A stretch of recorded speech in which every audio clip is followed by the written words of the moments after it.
I was in Japan for the 2011 Tohoku one. Right. Well, obviously that was the craziest earthquake I'd been through.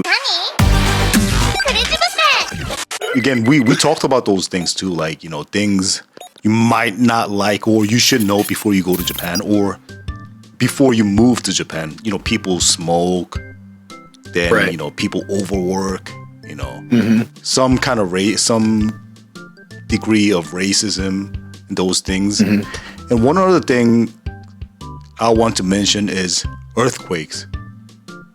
Mm-hmm. Living in Japan, there will be earthquakes, and it's not once in a while. Yeah, it's common. Oh my God, remember that back in 2011, there was like this big tsunami and earthquake. Those are the big ones, but like small ones happens all the time. They say like how many? 1,500 to 2,000 a year. Yeah, I mean, the first couple of weeks I was in Japan, when I first moved, there was an earthquake at least every week, right. Maybe 2 in the same week. Yeah. They're not huge. Yeah. They last like, a couple seconds, but yeah. And to say, because Japan's geological location, it's right on the what do you call those? Tectonic. Like plate tectonics, where they meet. Yeah, plates meet. Right. So every time there's some kind of Earth is like some kind of shift. Then then it's an earthquake. Yeah. So, but like about 2,000 earthquakes. That's like small, like the smaller ones. Like just. But they say like the mid-size, like the magnitude, like 5 to 7. They say it's like 50 to 100 every year.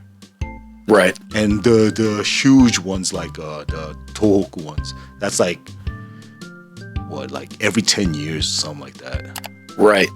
So yeah, man, because this one was the what was it? It was like the high. It was they first reported it as a 7, but it was a 9.1, and it was the biggest earthquake in Japanese history. And it was the 4th in world history that's been recorded. Yeah. I think they started recording them in like 19 something. Yeah, so that's the thing. Like Japan, because they have so many earthquakes, like the pre-detection system in Japan is world class. But you can't predict earthquakes, right? Still, but they say like I just saw the news today. They said there's an advanced earthquake detection technology that they made it here in California. Okay. Using the the fiber optic fiber. Right, because those are all under the sea. Yeah. No. It's like they say it's earth lines or something like that. I don't know. They say they use those lines. So earth line? What do you mean earth lines? Like this is internet? The fiber optic lines, internet lines, because it's everywhere, right?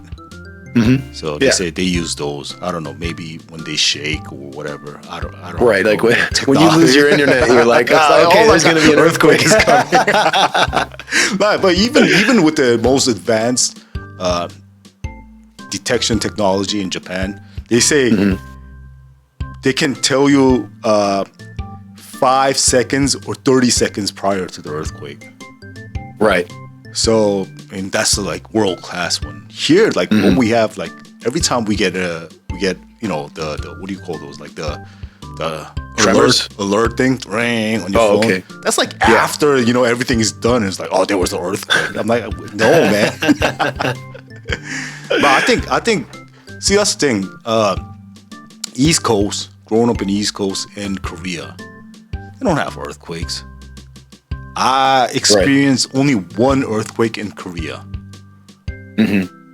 I went to this the seaside, like East Coast of Korea, and it was nothing.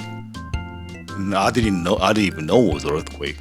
But then you didn't notice it? I saw the news the next day. There was an earthquake because there was an earthquake in Japan, big one in Japan. I'm like, okay, well, that didn't do shit. Then I came to LA. First day I arrived, earthquake.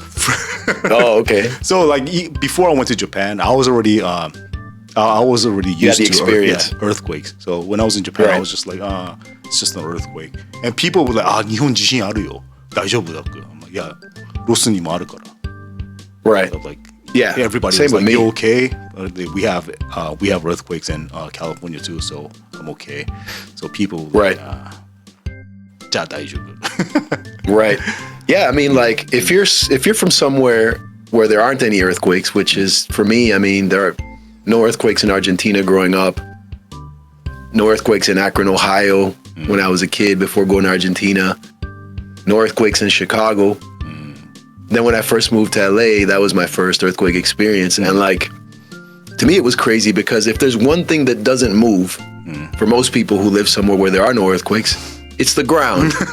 The ground is always still and it will never move. It won't do anything. So for me, I remember I was sitting in that first apartment, the MBQ Days apartment.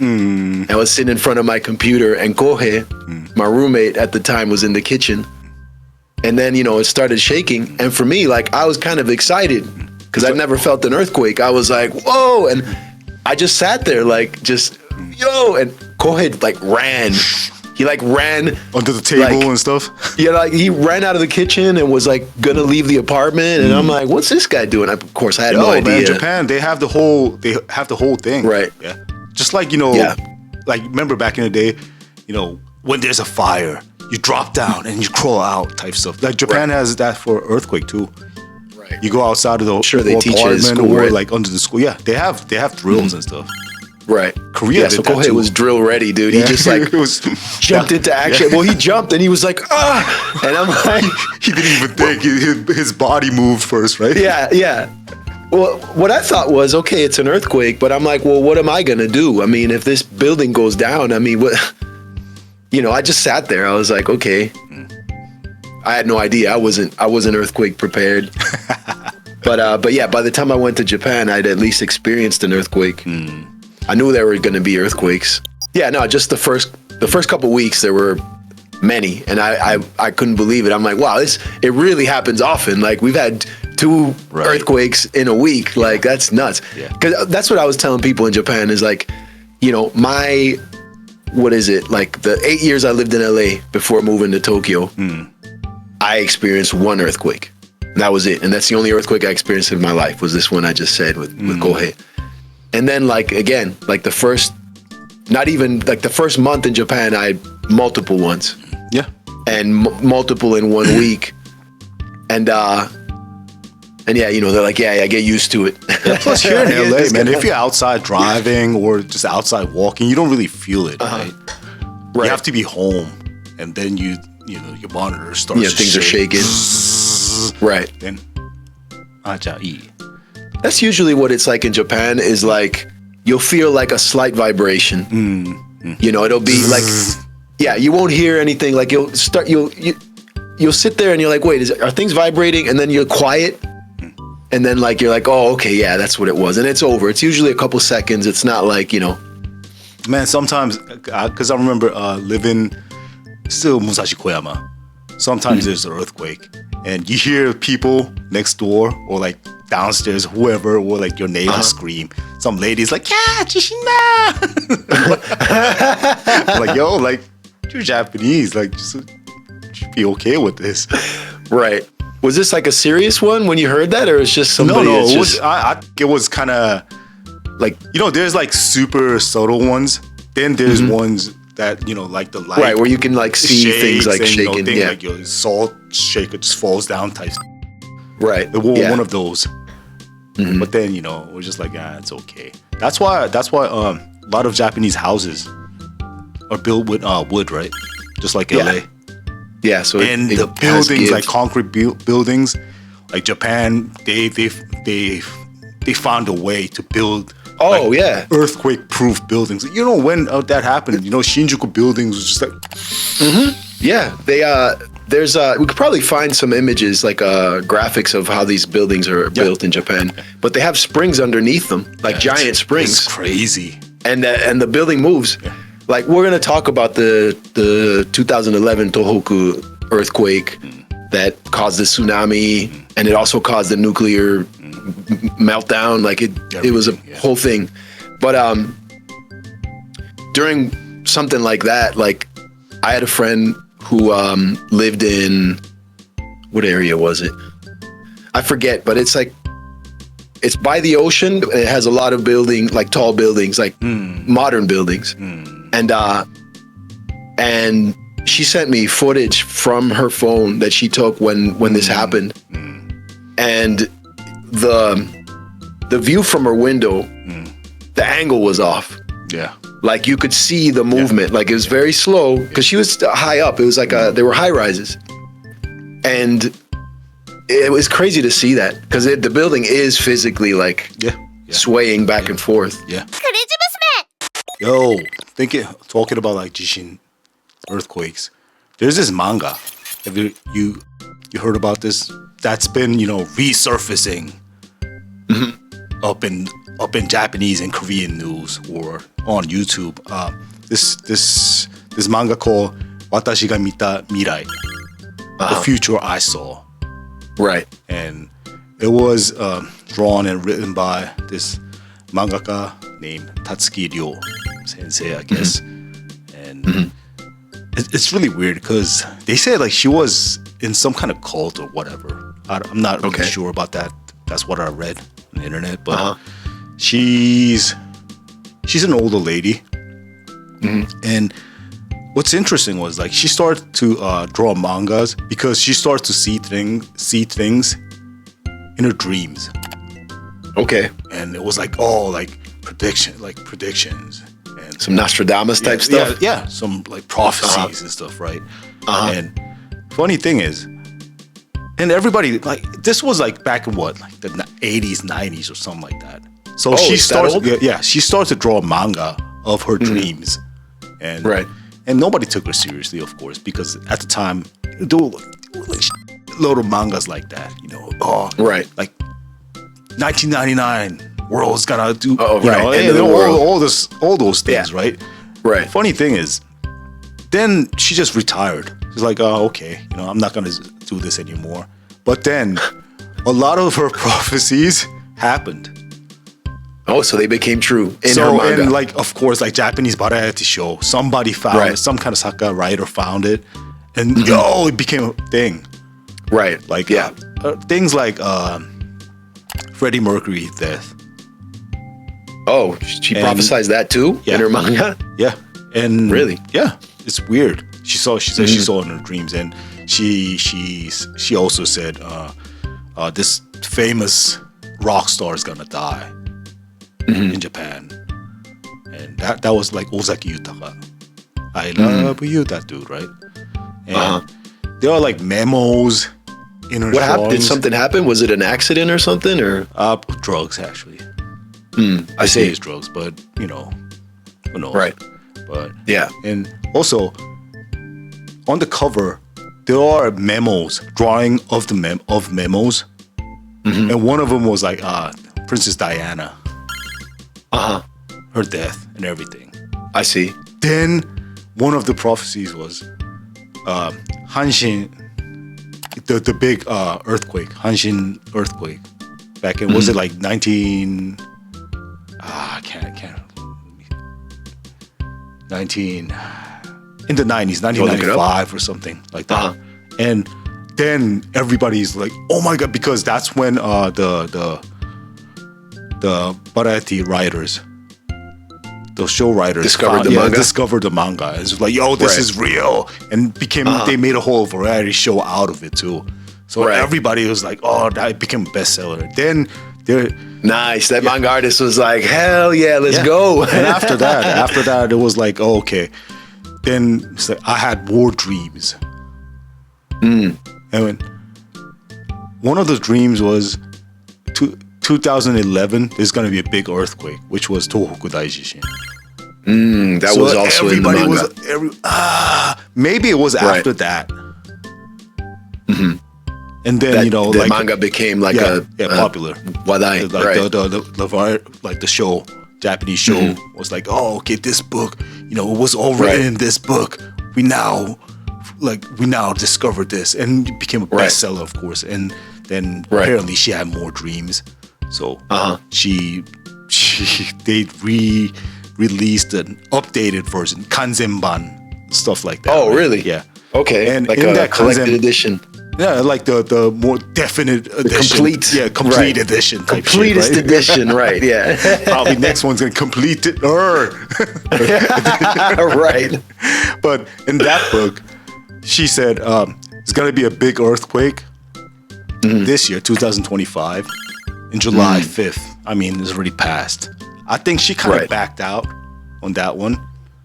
But before, I mean, last month in June, it was all over the news, in Korean news, Japanese news. It was all over the news, and people were like, "Oh, what should I do?" People were canceling their flights to Japan.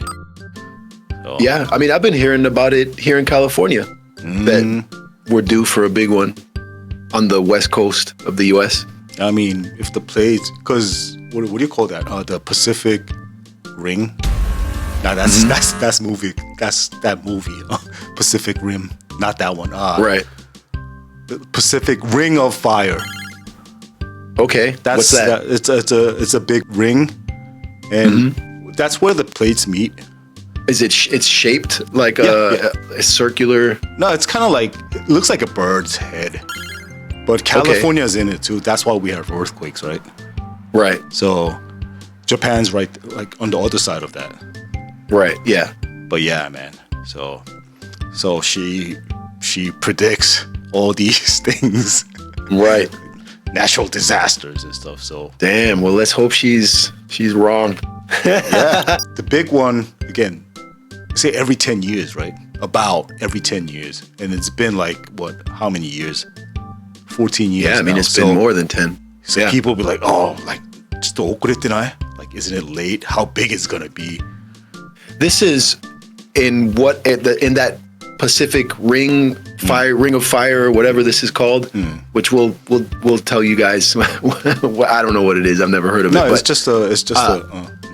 but that area, are they expecting it in a specific location or just within that area? So it could be Japan or Korea, or it could be California or whatever. Like, what is it that they're saying? So who knows? We can't predict earthquakes. Right.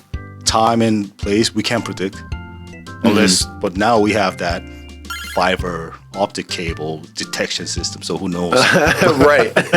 I think the strongest one I experienced was 6.4, something like that.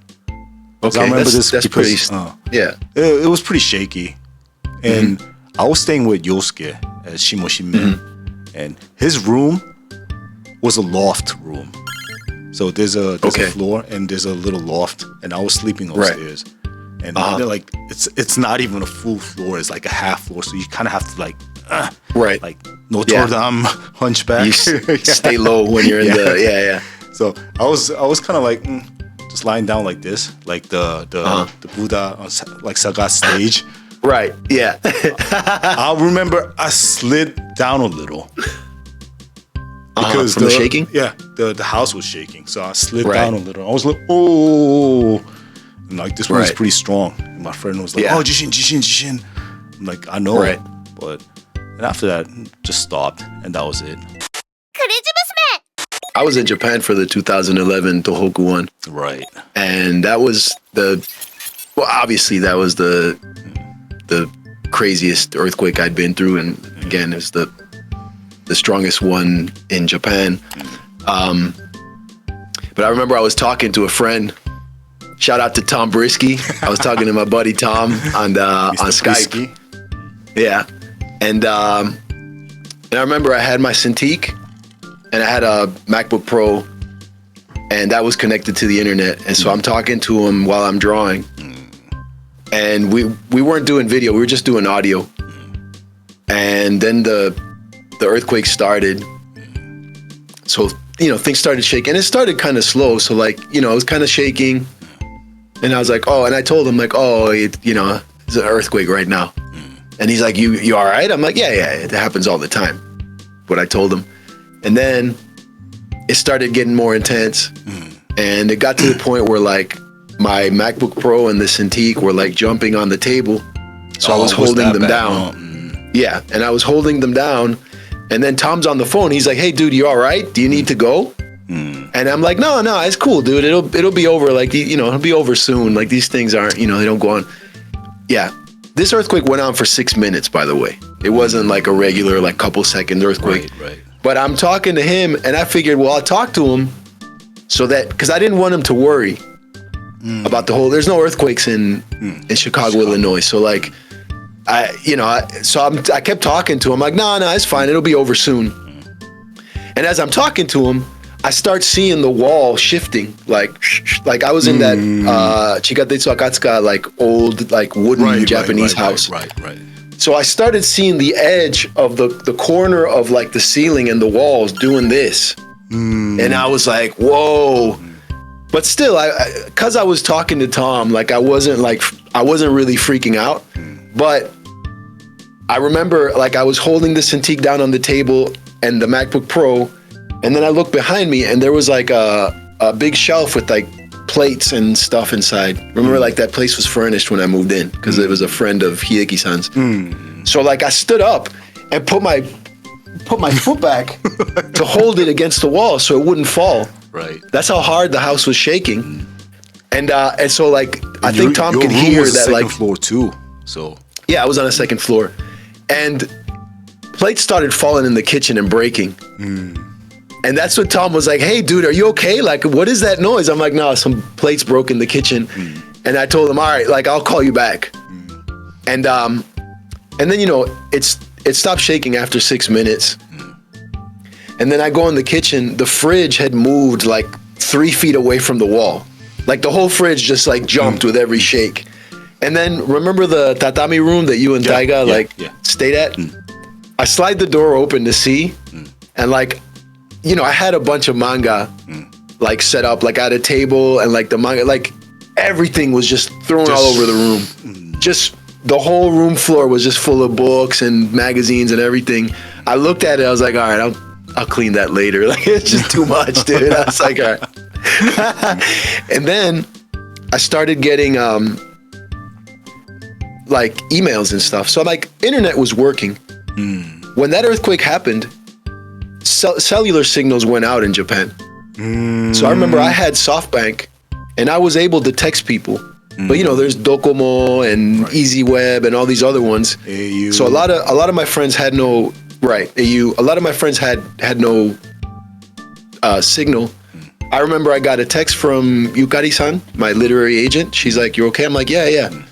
And then someone else, a couple of friends, like texted. You. Yeah. And then, was this? Did you have iPhone at the time? Yes. By 2011, I had an iPhone. I think I had an iPhone. I bought an iPhone after that. So I was maybe because I was here with my not even Paka phone, with my slide phone, just like emailing you because Japanese at the time, text was like you could receive emails. Yeah, right. Yeah, super convenient. So I texted everybody, I'm fine. Then I started getting emails, and people were like, "Hey, like, are you alive?" And all this stuff. And I got an email from her. I think it might have been Facebook or like a friend who worked at a radio station in Argentina. Said, "Hey, is it cool are you all right? Everything cool with the earthquake?" I'm like, "Yeah, I'm fine. Is it cool if we interview you about it?" And I was like, "Yeah, sure." And they set up a time. It was just in a matter of minutes. They called from the radio and they were like, we're live here with Felipe Smith. He's an artist who's drawing manga. He grew up in Argentina, blah, blah, and he was there during the earthquake and he's in Japan currently. So we're going to ask him, what happened and whatever. So, I'm there just talking. And then, they asked me and I tell them like, well, yeah, it was longer than a regular earthquake. It went on for a few minutes. I told them I was talking to a friend when it was happening and it went on for like more than 3 or 4 minutes, which is, I'd never experienced that. But then they're like, okay, and is it crazy? Are things, what's going on? We hear things are like really, and I told them, we get earthquakes pretty often in Japan. It's not uncommon. You'll have, you might have like a couple a month, depending, right? So, I'm not sure if the news is really like, overstating what happened or whatever, you know. And like I kind of told them like, don't believe everything you see on news. Yeah, right. I kind of told them, man, it's pretty. People are used to earthquakes here, and like I've been here for 3 years, and like I've already experienced like a ton of earthquakes. This is another one. It went on a little longer and whatever, and they kept asking me, but they kept telling me it seems like this one's really a big deal, and I'm like, nah, it's fine, whatever. We'll be fine. Yeah. Well, and that so, was my you know, first reaction too. To this one, the 2011 one? Yeah, because I remember where I was. I was at this cafe that I used to work at. And because it was a cafe, they had like, you know, those TVs. They play like K-pop stuff or like whatever pop music videos. They all changed it to news. Right. And I think maybe Raul or somebody was like they asked me, like, what do you think about that? And I was like, yo, it's Japan. It happens all the time. But then, you know, the news came. They changed the channel to news. And it was pretty serious. Then I was like, maybe this is really something serious. And then that was the time I started texting you because I was supposed to be there with you at the time. But my mom got sick, so she had to, you know, take a surgery. So I had to stay a little longer. That's why I was still here in LA. Because I was supposed to be there with you at the time. Right. So I was like, Felipe, okay? I don't even know how I texted. Maybe it was an email. Maybe it was... It probably could have been an email. Some kind of messenger, whatever we had at the time. So, but then, you know... So when that happened, you know, after we're done with the interview, you know, I'm like, all right, I'm going to go outside to go do some grocery shopping. And that's when I realized, like, I just told these people a bunch of bull. Like, the McDonald's in my neighborhood, the sign was cracked. Like lights were out in certain areas. You know, we weren't near the Sendai area where this happened, right? So like, but it still happened, and you know, and then I started feeling bad. I'm like, man, I completely like just said some bullshit on this radio show. You know, did you call them back? No, I didn't have their. You know, I didn't have their number or whatever. I just felt like, well, that's that because whatever. You know, like the problem was this. I stopped watching the news in Japan. You know, we talked about this before, but the news is like, it always seemed like it was bad news and it was really sad stuff. It was like family members killing each other or like gaijin doing weird stuff or like getting arrested. Military guys. Yeah. Like people stationed in Japan doing all sorts of horrible shit. So, and also, I guess something like I mentioned, like the whole high-pitched voice stuff in Japan, like really got to me. So like TV is just, it's real like energetic and it's really like, konnichiwa! Like it's just a lot of screaming and a lot of like high. You change the channel. It's like, hey. Yeah. It's like I couldn't, after a while, I just couldn't do it. I couldn't do it. Like, it's just, you know, it's a cultural thing. But like to me, the high-pitched voice and the constant like screaming and amping and hyping things up. Commercials which is, too, you know, right? Commercials, everything. Yeah, everything's screaming, everything's like, and you know, I mean, it's fun in certain situations, but it's like if it's a day on, it's all day, you know, in and out. You're hearing that stuff. At least for me, it was too much. Yeah. So I stopped watching the news. If I would have watched the news a little bit, I did after that. When I saw like outside. It's not that everything was devastated. It wasn't like Akira's Neo Tokyo after the bomb. It wasn't like that. What was that movie? 28 Days Later. 28 Days Later, yeah. No, it wasn't like that. It was everything's like only one alive in the neighborhood. Right. Well, there were areas where the streets were cracked and all this other stuff, but like not where I was. But again, one of the signs at the McDonald's, like the sign outside was cracked. So I was like, okay, this. And then I went back. And there was a TV there. I turned it on to watch the news because I was thinking, okay, what did I tell these people in Argentina? I told them a whole bunch of nonsense, like a misinformed, you know, experience here because I was just sitting in my apartment. And then I saw like the tsunami that was caused by this. And that was rough because the people in that area only got like between 8 and 10 minutes warning to evacuate. Yeah. So a lot of people, you know, got taken. It was pretty terrible. A lot of videos, and that's what got real, right? And me too. I was like, whoa! Now it's not like itsumo no koto. Right. It wasn't like that anymore. It was something really, really serious. And then to add to that, the earthquake caused nuclear reactors to melt down in Fukushima. Yeah. So then there was, nuclear radiation escaping the area. And then I got a bunch of emails about that. Yeah. Actually, like, my family was worried. Artists from LA were like, hey, are you okay? Like, what about the radiation and all this stuff? And, I was like, it's fine, whatever. But they kept sending me emails and my family was worried. So I said, okay, listen, like, I'll go to LA for like 2 weeks. Yeah. That's why I was like, and then I'll come back if everything's okay. Yeah. And so I did that. And okay, a lot of things happened. Gaijin like left Japan after that. Yeah. Like in droves. Like noticeably. A bunch of, it was like, I had a lot of Korean kawais and friends working in Japan. And again, like these guys, they never experienced earthquakes, right? And maybe they've been living there for a couple years. Some 3 or 4 years minimum earthquakes, but then after that, everybody just like peace and kikoku to Korea. Everybody just peaced out. Yeah. Well, I remember like it was a thing where foreign country embassies were flying people out, their nationals out like for free. And I remember like the American consulate was doing the same. Right. You just had to like register and they would fly you out. I wasn't trying to do that. I was trying to get a new series going. I was pitching a new series after Pipochu. But also because I wasn't publishing at the time, I was able to leave. So I told them, they thought I wasn't going to come back. Right. I told them like, hey, my family's really worried. Like, I'm just going to go to LA for 2 weeks and then I'll come back. Yeah. And I remember like one of my editors just gave me a look like, all right, sure, whatever, dude. Like he was just like, you're just bouncing. Like, because again, it was in the news. They're like, our foreigner population is decreasing rapidly. Like everybody's bouncing, right?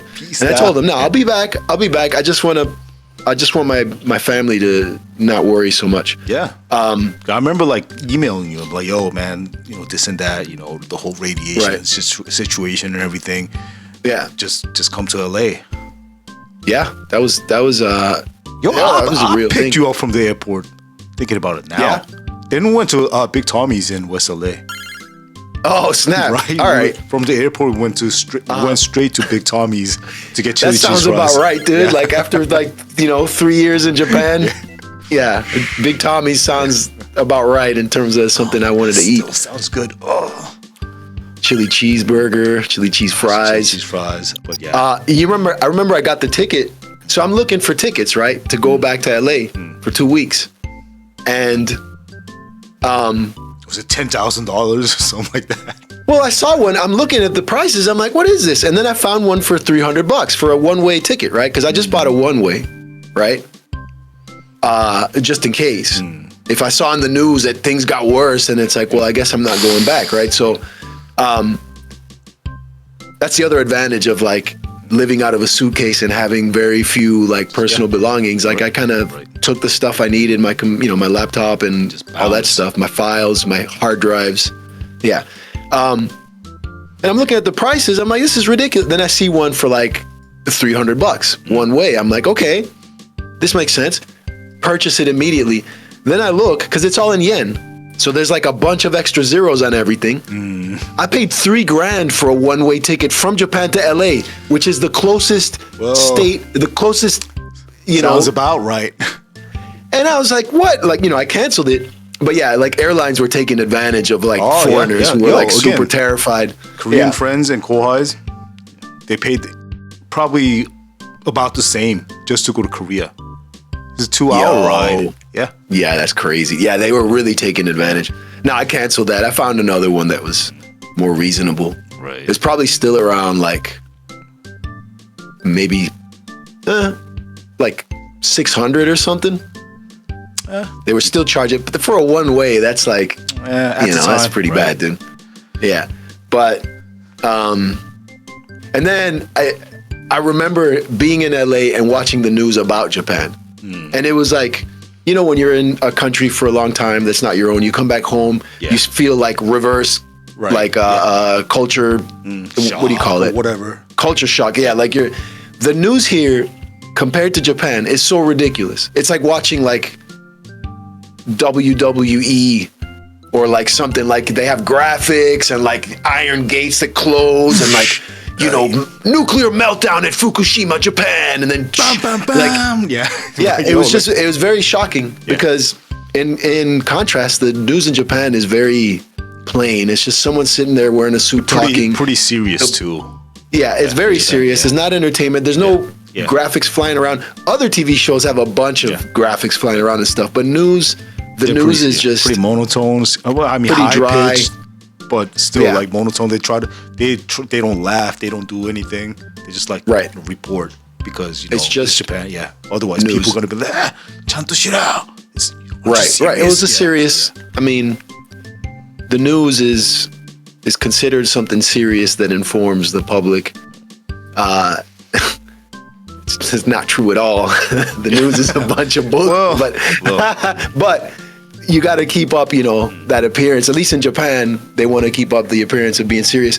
Over here, I think people are just used to entertainment in general, to the point where there have been lawsuits in the news here where they've had to just say, okay, this is entertainment, it's not news. So I'm a character, I'm not actually a journalist. Maybe, like that type of stuff. Entertainment Tonight, but it's some kind of news. You know, CNN, Fox, those things, they've had lawsuits where they've gotten out of it because they said we're actually entertainment, not news. So that's technicalities and stuff. Yeah, they all but it's are true. actually. I mean, yeah, it's that. It is. I mean, especially the news that has opinion pieces where it's not news. It's basically propaganda. People telling you what you should think about whatever they're covering, right? So that really struck me when I got back to the States. It just looked like I was just shocked. But again, it's because the news in Japan is just so plain. They have like at most. They'll have like a little window showing you like footage of something or a photo of someone, and then just some text and a person sitting there talking. That's it. But yeah, man, that earthquake and tsunami changed a lot of things and a lot of lives, man. Yeah. Also, wasn't that why you went to Osaka later on? Oh yeah, for sure. I mean, people like the Fukushima region was, had a lot of radiation from the nuclear meltdown. So like, people were not buying food products from there. Right. I mean, I stopped too. They weren't buying water from there or rice or anything. And it's funny, when I came back to the US, I had a friend who bought at Japanese markets in LA, all his groceries, and he had a radiation reader that he would carry with him to like Nijiya or Mitsuo or whatever, and then he would just check the products. And so he said like, I can't get the seaweed is like super high, whatever. Especially those things in Japan, we're selling like hotcakes, man. The radiation readers, because it's Japanese people, so everybody's like, oh my god. And at the same time, they're like, it's Japan again. So people were like, no, there's no one part, there's no radiation. And at one part, there's like, no, there's radiation. And people be like, what should we say? What should we believe? And of course, it's Japan. So people like, if you say there's radiation, Nihon kara deteke type, sentiment was building up. But at the same time, people had like buying all those like the readers, detectors. Yeah, you might as well, right? Yeah. It's crazy. Well, I remember that my friend, was showing me how it worked. And then I'm like, let me see that. And then I grabbed it, and then it started going real high as I was holding it. And I was like, yo, and I'm like, is that bad? And he's just like, it's pretty high. It turned out it wasn't me, it was my backpack. My backpack was like mad radiated. I don't know why. I threw that thing out. But I remember when this thing happened in the nuclear meltdown and stuff, and the news was not covering the radiation that much. And I was learning about it because people in the States were telling me about it, and people in Argentina, people from other countries. Yeah. And I thought, no, I don't hear it in the news here. They don't talk about it. Of course not. So like, I thought you guys are exaggerating. You're getting the news from another country. I'm here. The news here is saying this. That's when I learned that the news. Yeah. It's not says whatever, only news. It's all about like politics and controlling popular thought and opinion and whatever. Because I remember like talking to my Japanese friends about this radiation thing, whatever, right? And everybody was like, "Oh, there's no radiation here." I don't know why. Probably they were saying that because what can we do about it? We're in Japan anyways, so might as well just like go with what the government is telling us to say. Right. But then I was like, like the rest of the world is like, Japan's radiation is crazy right now, and everybody's like, no, Hosha no nayo. I'm like, why? See, why that people denial is crazy. Yeah, why people evacuated from Fukushima then? Oh, well, you still can't go back, right? Yeah. Oh, it's still like that? Still can't go back. Right. Yeah. I mean, that was an eye opener for me because I asked like like older people than me, like, what do you think about like the situation with the radiation and stuff? And I was told by someone I trust, who's an intelligent person and who's older than me, has more experience and everything, and is my senpai, like, oh no, if there was a problem, the government would let us know.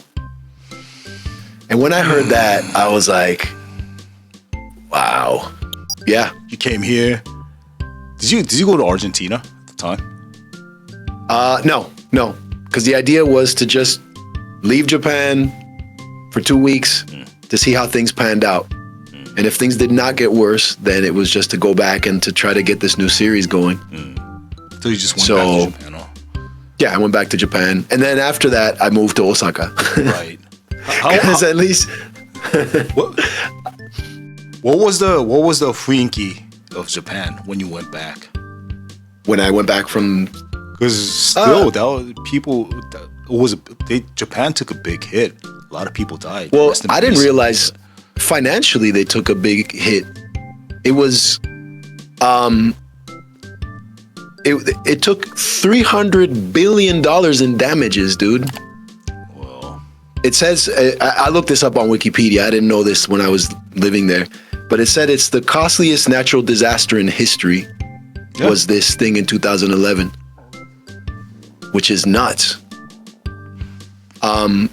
At the time when I went back there after those 2 weeks in LA, I didn't really notice any difference. Again, like I didn't see a devastated city or anything like that. Right, it wasn't. Went back to Tokyo, so yeah, and exactly, and like Tokyo just seemed to be pretty much the same.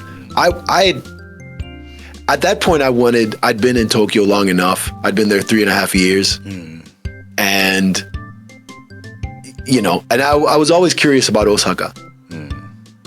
And so now I had an excuse because it was farther west, so it was farther from like Fukushima and the radiation or whatever. And I had friends. I had an American friend that I met when I was working at the karaoke that lived in Osaka.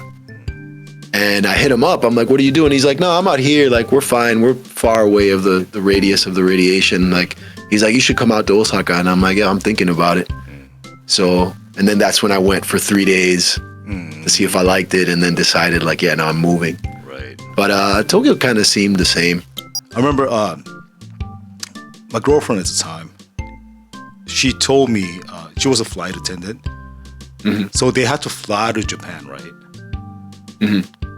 And I heard the other flight attendants, if they have a flight to Japan, like a lot of girls just like, oh, I'm not gonna go. But you can't not go. Once you're scheduled, you have to go. Right. Like especially flight attendants, they have this thing, you don't switch shifts. Right. Unless you're super, super close. They never shift because you don't know which plane you're gonna be on, right? Because some plane goes down and you don't know what's gonna happen. So it's a bad luck. They don't switch shifts. So some girls just quit straight up. Wow. And I heard some girls who flew to Japan, because they all stay in a hotel, right, for a day, and next morning they come back, right? It was something like that, and they didn't want to use tap water in Japan. And this was like Tokyo too. But everybody was like, "Oh my god, the radiation is crazy." So I heard some girls, they packed water. Like purified water from the plane. And they took shower with those. I'm like, what is that? Yeah, they weren't messing around. They're not trying to risk anything, man. Pretty extreme. And some flights, they fly over Japan.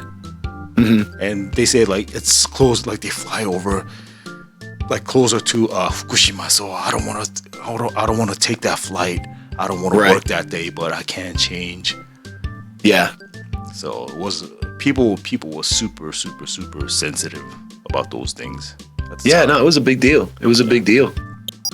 Yeah, there seem to be people that are able to predict things, man. Bestseller.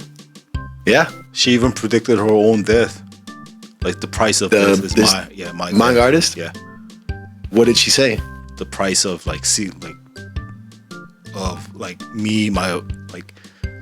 ability to see things is death. Well, anybody can say that. She's 70-something, man. Like, we all gotta die. Well, I mean, she predicted her death on a specific timeline? Or I think she did it once, but that was like intai, retiring from manga. Retirement? Yeah. But then she did retire. Then the writers found those are decisions Japanese she can make, TV right? dug it up, right? Right. Yeah. Yeah. Manga back with a vengeance, right? Stronger than ever. Bestseller everywhere. Royalties coming in, dude. Yep. So yeah, surviving the earthquake, 2011 Japan earthquake. Right. Felipe Smith sensei. Yeah. Rest in peace to I wish I would have been a little bit more informed on what happened before that radio interview, because I totally dropped the ball on that one, man. Gave him just busy running away. Everybody was so mad. I mean, we're living in the era of YouTube, so people can still watch videos on YouTube. We try to make it not too serious about it, but it was a really serious. Watching those videos, it's hard to watch. Actually, some videos, it's really hard to watch. Yeah, people running away, cars backing up crazy. Oh, you know what? I saw this recently. It's a meme, but I think this meme might have been the tsunami, where you see cars moving on the road in a direction, and then they start turning. Yeah. And then you see the car go, and then he backs up and turns, and then just takes off. Yeah. Was that it? Yeah. Yeah. There are multiple videos like that, and some houses just getting crazy. Swept. Yeah, man, it's crazy, but yeah, man. Rest in peace to people passed away in Nani. What about this year? Think it's coming again? Who knows, man? I mean, things are crazy in all respects right now. Use your mangaka connection to reach out to her, Tatsuki Sensei. Reach out to her and ask her. Ask her you know me, I'm Felipe Smith, the greatest mangaka. She's like, no, I have no idea. She's like, oh, you didn't see me in your dreams. She's gonna be like, nope. She had a prediction though. She did have a prediction. She said, I knew you were gonna call me someday. Yeah. She was like, you and a friend of yours are gonna do a podcast about Japan and pop culture, and it's gonna do amazingly well. She did tell me that. So we'll see. We'll see when that happens, dude. Anytime soon.